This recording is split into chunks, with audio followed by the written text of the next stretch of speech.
This channel does not promote any violent, harmful, or illegal activities. All content provided by this channel is meant for an educational purpose only. বাহ, এবার হয়েছে স্বাদ। হ্যাঁ, অপূর্ব স্বাদ। MDH এর চাঙ্কি চাট মশলা, জীবনে আসল স্বাদ জাগলো। আসল মশলা yes MDH।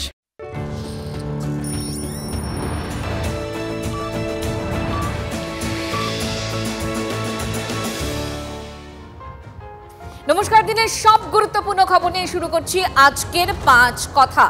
আপনাদের সঙ্গে আমি মঞ্জিরার 5 কথায় আজকে প্রথমেই নজর দিল্লিতে।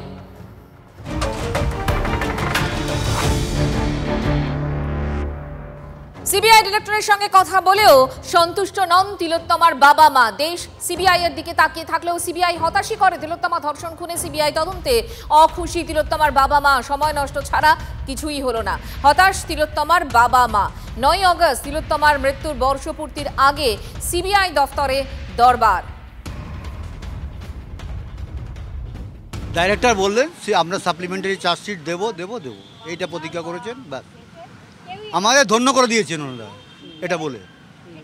কিন্তু কি সাপ্লিমেন্টারি চার্জশিট দেবেন সেটা আমরা এখনই বুঝতে পারছি। ওরা যে 93টা রিপোর্ট করেছে সিএফএসএল থেকে, তার মধ্যেই যে সমস্ত কোশ্চেন আছে আমরা সেই কোশ্চেনের উত্তর ওদের কাছে নেই। সিবিআই একটা ভোকাস তদন্তকারী সংস্থা।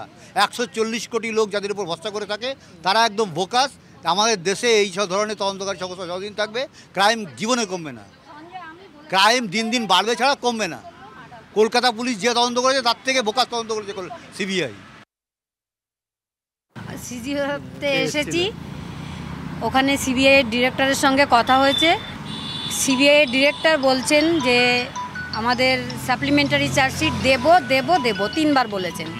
কিন্তু আমাদের যে আইও আর আমাদের যে এখন ইনভেস্টিগেট অফিসার ওনারা ডিআইজি, ওনারা দুজনেই বলছেন সঞ্জয় রায় একাই করেছে, আর কেউ এই সব কোনো ধর্ষণের সঙ্গে জড়িত নয়। এটা আমরা মা বাবা হিসাবে যেমন মানি না, তেমনি আমার এই দেশের 140 কোটি লোকও সেটা মানে না। বাংলাদেশি সন্দেহে হেনস্থার অভিযোগে হাইকোর্টে মামলা। এক পরিযায়ী শ্রমিকের পরিবারে রাজস্থানে কাজে গিয়ে বাংলাদেশি সন্দেহে গ্রেফতার হন মালদার কালিয়াচকের বাসিন্দা আমির শেখ। তারপর থেকে আমির শেখের হদিশ পাচ্ছে না তার পরিবার। আমির শেখের পরিবারের অভিযোগ তাকে বাংলাদেশে পুশব্যাক করা হয়েছে। এই ঘটনায় কলকাতা হাইকোর্টে মামলা দায়ের আমির শেখের বাবার।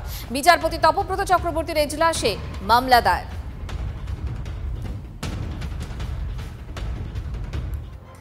বাংলা ভাষায় কথা বললেই রোহিঙ্গা তকমা দেওয়া হচ্ছে। ভোটার লিস্ট থেকে নাম বাদ দিয়ে বাংলাদেশে পাঠিয়ে দেওয়া হচ্ছে এবং চক্রান্ত করছে বিজেপি ডাবল ইঞ্জিন সরকার। ফের তোপ দাগলেন মুখ্যমন্ত্রী। রোহিঙ্গা ভোট না পেলে তৃণমূল চিৎপটাং, কটাক্ষ শুভেন্দু অধিকারী। আজকে মানুষের উপর অত্যাচার হচ্ছে বাংলার। প্রায় 2000 সামথিং আমরা ফিরিয়ে এনেছি। গুরগাঁওতে জেলে রেখে দেওয়া হয়েছে, ক্যাম্পে, ডিটেনশন ক্যাম্প। আসামে রেখে দেওয়া হয়েছে। রাজস্থানে অত্যাচার চলছে।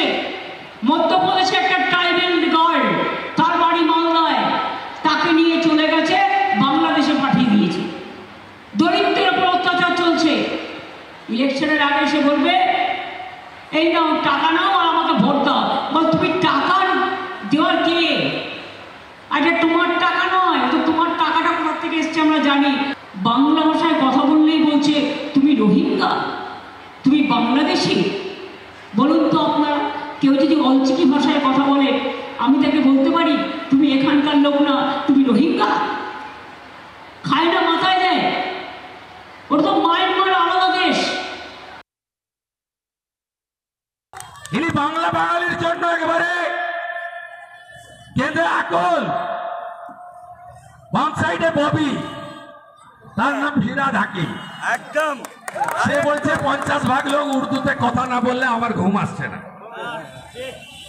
কোন বাংলা বাঙালির গল্প নাই। রোহিঙ্গা আর বাংলাদেশের মুসলমানদের বাঁচাতে হবে। এরা ভোটার তালিকা থেকে বাদ গেলে চিৎপটাং,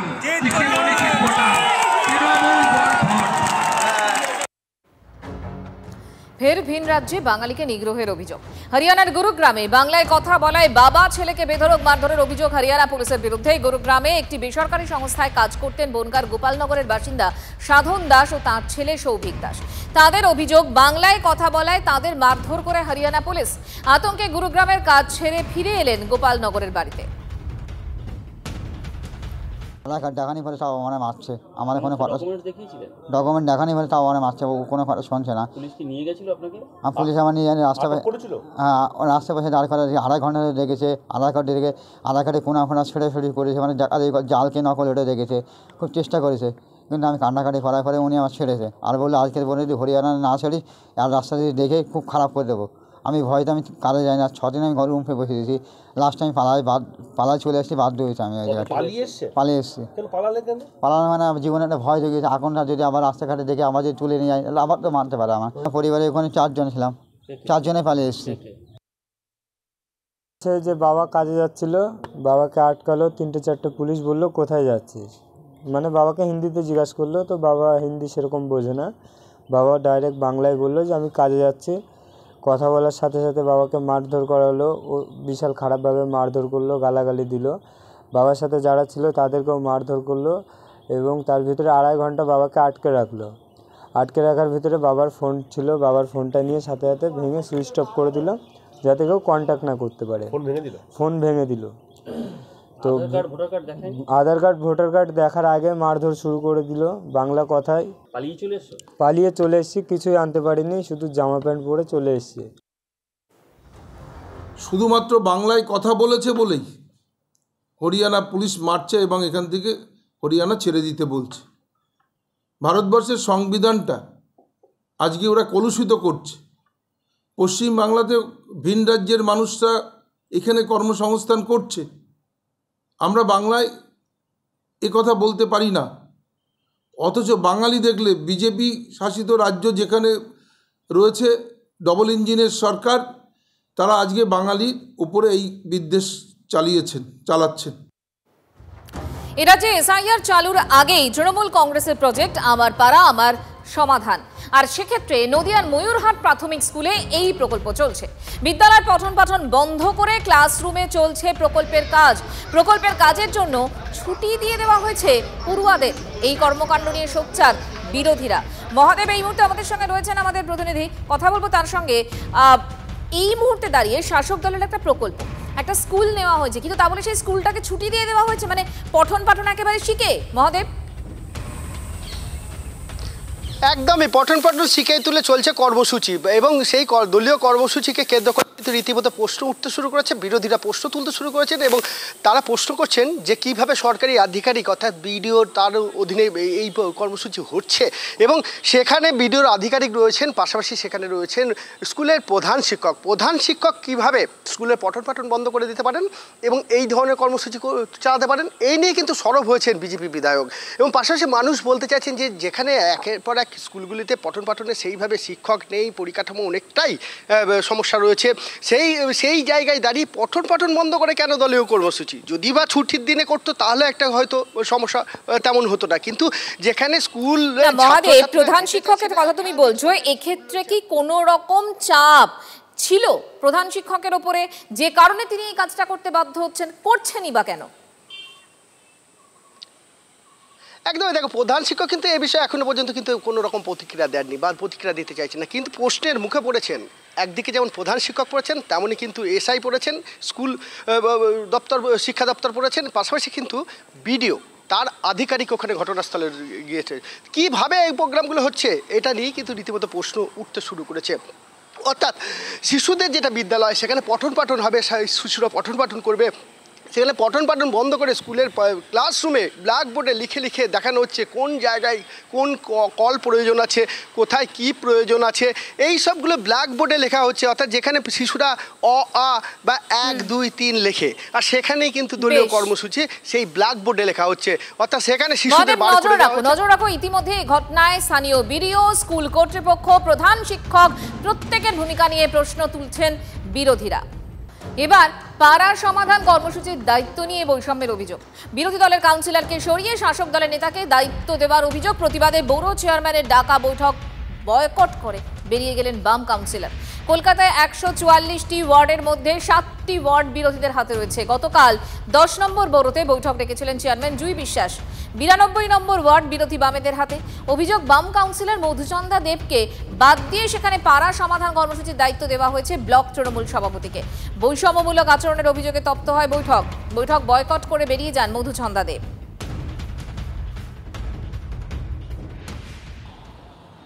10 নম্বর বোরোতে বুধবার বৈঠক ছিল এই আমাদের পাড়ায় আমাদের সমাধান প্রকল্প নিয়ে, যেখানে বেশ কয়েকজন তৃণমূল কাউন্সিলর উপস্থিত ছিলেন বাম কাউন্সিলরও। সেখানে দেখা যায় 92 নম্বর ওয়ার্ড বিরোধী দলের হাতে রয়েছে, আর সেই কারণে সেই জায়গায় আমাদের পাড়ায় আমাদের সমাধান এই প্রকল্পটির দায়িত্ব দেওয়া হয়েছে ব্লক তৃণমূল প্রেসিডেন্টকে। তারপরই মধুচন্দা দেব রীতিমতো গর্জে ওঠেন, এমনকি তিনি বৈঠকের মধ্যে দাঁড়িয়ে বলেন তিনি বয়কট করছেন, কোনোভাবেই তিনি এই সিদ্ধান্ত মেনে নিতে পারছেন না। বিধায়ক তথা রাজ্যের মন্ত্রী জাভেদ খান এই নাম পাঠিয়ে দিয়েছেন বড় চেয়ারম্যানের কাছে, তাই বড় চেয়ারম্যানেরও কিছু করার ছিল না। বড় চেয়ারম্যান জুই বিশ্বাস জানান যে তার পক্ষে মন্ত্রীর নির্দেশ অগ্রাহ্য করার কোনো ক্ষমতা নেই। অতীতে সরকারি প্রকল্পগুলিতে যেভাবে দলের নেতাকর্মীদের দায়িত্ব দেওয়া হয়েছিল কাউন্সিলরদের উপেক্ষা করে, এক্ষেত্রেও সেই একই কাজ করা হবেই বলে অভিযোগ বিরোধী পক্ষের। ক্যামেরায় সুমিত দাসের সঙ্গে সায়ন্ত ভট্টাচার্য, TV9 বাংলা, কলকাতা। 92 নম্বর ওয়ার্ডে ওইটা দায়িত্ব দেওয়া হয়েছে 92 নম্বরের টিএমসি ব্লক প্রেসিডেন্ট যিনি আছেন শ্রী অশোক দত্ত মহাশয়, তাকে দেওয়া হবে, উনি সেটা করবেন। কাজটা কাউন্সিলরের মাধ্যমে হওয়ার কথা, সেখানে আমি ওখানকার কাউন্সিলর আজ মিটিংয়ে আমাকে ডাকা হয়েছে, তাহলে আমি করব না কেন? তখন আমার চেয়ারপারসন বসো, শোনো। আমি না, শোনার জন্য তো আমি আসিনি, আমি এসেছি কাজ করব, কিভাবে হবে সেটা আলোচনার পরিপ্রেক্ষিতে করার জন্য এসেছি। আমি চলে গেলাম, এটা আমার প্রতিবাদ। সামনে একটা ইলেকশন, এক একটা বুথে যে পরিমাণ টাকা দিয়ে এই কাজগুলো করা হবে, সে প্রয়োজন আছে সে বুথ থেকে বামপন্থীরা থাকলে সেটা আটকে দেবে, সেই জন্য বিরোধী পক্ষেরা যাতে না থাকতে পারে সেই জায়গা থেকে ওরা ধরে নিচ্ছে ব্যাপারটা। কারণ মারাত্মক টাকা খরচ, ওখান থেকে যদি কিছু কিছু টাকা রেখে দেওয়া যায় আগামী ইলেকশন এদের ভালোভাবে কাজ হবে। এর থেকে তৃণমূলের নগ্ন চেহারাটা সামনে এসে যাচ্ছে যে তারা ভোটের স্বার্থে করছে, যা অ্যাজ পার নর্মস হবে। কিন্তু যদি মনে করেন যে পার্টির লোক, আমি জানি বহু জায়গায় দুয়ারে সরকার কাউন্সিলরকে দেওয়া হয় না, পার্টির লোককে দেওয়া হয়। যদি এটা হয়, সর্বাত্মক প্রতিরোধ হবে, তার সর্বাত্মক প্রতিবাদ হবে। এটার জন্য যেন কলকাতা পুরসভা এবং প্রশাসনের বিভিন্ন অংশ সেটা মানসিকভাবে তৈরি হয়ে থাকে, প্রস্তুত হয়ে থাকে। ওনাকে তো কেউ আসতে বারণ করেননি, উনি নিশ্চয়ই আসবেন। ওনাকে তো বাবার বলা হয়েছিল বসতে, উনি নিজেই উঠে ওখান থেকে চলে গেলেন। আমরা ওনাকে অনুরোধ করেছিলাম যে আপনি বসুন, মিটিংটা থাকুন আর আপনি আসুন। এটা তো কোনো সরকারি একটা প্রজেক্ট, সেখানে কাউন্সিলর আসতেই পারেন, তিনি থাকতেই পারেন। এবং তিনি বলেও ছিলেন যে হ্যাঁ, যখন ক্যাম্প হবে আমি আসবো আমার ওয়ার্ডে। কিন্তু তিনি হঠাৎ করে কেন চলে গেলেন সেটা আমার জানা নেই। এখন বাইরে গিয়ে যদি কেউ রাজনীতি করে, রাজনীতির ভাষায় বক্তব্য রাখে, তো আমার কিছু বলার নেই। গড়িয়া থেকে রানীকুঠি শুভেন্দুর কন্যা সুরক্ষা যাত্রা, সেই ছবি আপনাদের এবার দেখাবো। এবং এই মুহূর্তে বঙ্গ বিজেপির এটা একটা অন্যতম অভিযান এবং সেটা কন্যা সুরক্ষা যাত্রা। রাজ্যের বিভিন্ন প্রান্তে আমরা সেটা দেখতে পাচ্ছি এবং এই মুহূর্তে শুভেন্দু অধিকারী তার নেতৃত্বে কন্যা সুরক্ষা যাত্রা শহর কলকাতায় গড়িয়া থেকে রানীকুঠি কন্যা সুরক্ষা যাত্রা।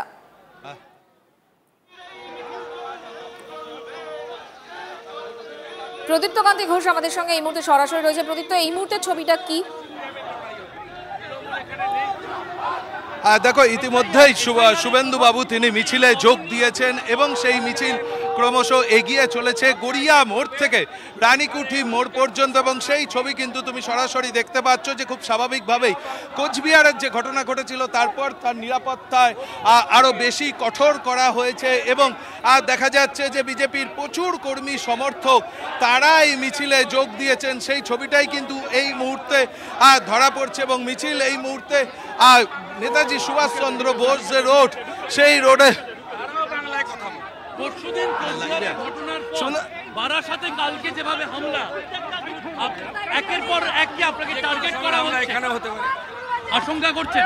ওরাও আপনার চিন্তা নেই, আমরা চলি সমুখ পানে, কে আমাদের রুখবে?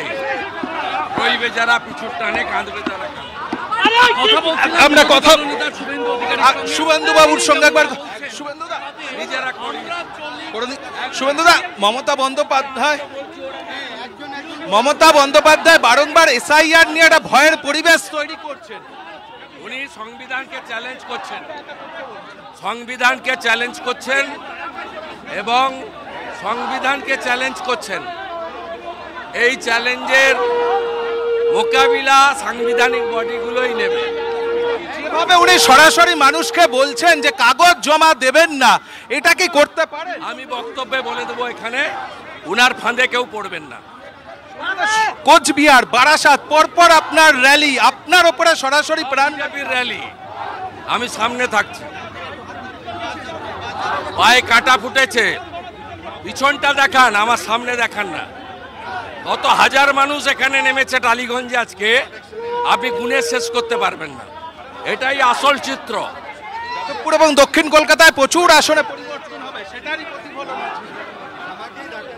মানুষ দ্বিতীয় স্বাধীনতা চায়, ইলেকশন কমিশনের উচিত সেটা করিয়ে দেওয়া। বন্দ্যোপাধ্যায়ের এই হুম দিতে পারলে এই সমস্ত জায়গায় তোলামূল থার্ড হবে, থার্ড। ইতিমধ্যেই শুভেন্দুবাবু স্পষ্ট করে দিলেন যে যদি এখানে মানুষজন ভোট দিতে পারে তাহলে কিন্তু দ্বিতীয় স্থানে পৌঁছাতে হবে। আপাতত ধন্যবাদ। ভুয়ো আধার কার্ড চক্রে এবার জালে ম্যানেজমেন্ট পড়ুয়া। ডালখোলা থেকে বেঙ্গল এসটিএফ এর জালে এমবিএ ছাত্র। এ সম্পর্কে আর কি জানতে পারছি আমরা? সুজয় আমাদের সঙ্গে রয়েছেন, আমাদের প্রতিনিধি, জানাবেন। সুজয় শোনা যাচ্ছে? ভুয়ো আধার কার্ড চক্রে এবার জালে ম্যানেজমেন্ট পড়ুয়া। ডালখোলা থেকে বেঙ্গল এসটিএফ এর জালে এমবিএ ছাত্র। ধৃত এমবিএ পড়ুয়ার বিরুদ্ধে জাল আধার কার্ড তৈরির অভিযোগ। ডালখোলা থেকে বেঙ্গল এসটিএফ এর জালে এমবিএ ছাত্র। ধৃত এমবিএ পড়ুয়ার বিরুদ্ধে জাল আধার কার্ড তৈরির অভিযোগ। আর কি কি অভিযোগ রয়েছে জানবো। সুজয় পাল আমাদের সঙ্গে রয়েছেন, আমাদের প্রতিনিধি, জানাবেন। সুজয়। দেখো, বেঙ্গল এসটিএফ জালে গিরিজারি রায় নামে একজন ম্যানেজমেন্ট পড়ুয়া, তাকে গ্রেফতার করা হয়েছে এবং মূলত এই আধার যে জালিয়াতি চক্র, তার সঙ্গে তার সরাসরি যোগ রয়েছে। তার মূলত যে কাজটা ছিল যে আধার সেন্টারের যে কম্পিউটারগুলো, সেগুলিকে সে রিমোট অ্যাক্সেসে নিয়ে অন্য একটি ঠিকানায় বসে আধার বানাতো এবং এর আগে ডাক বিভাগের এক কর্মী গ্রেফতার হয়েছিল। এবার এক ম্যানেজমেন্ট পড়ুয়া, অর্থাৎ যারা উচ্চশিক্ষিত এবং বিভিন্ন ক্ষেত্রে কর্মরত, তাদেরকে ব্যবহার করেই আধার চক্রের কারবার চলছিল। ধন্যবাদ সুজয়।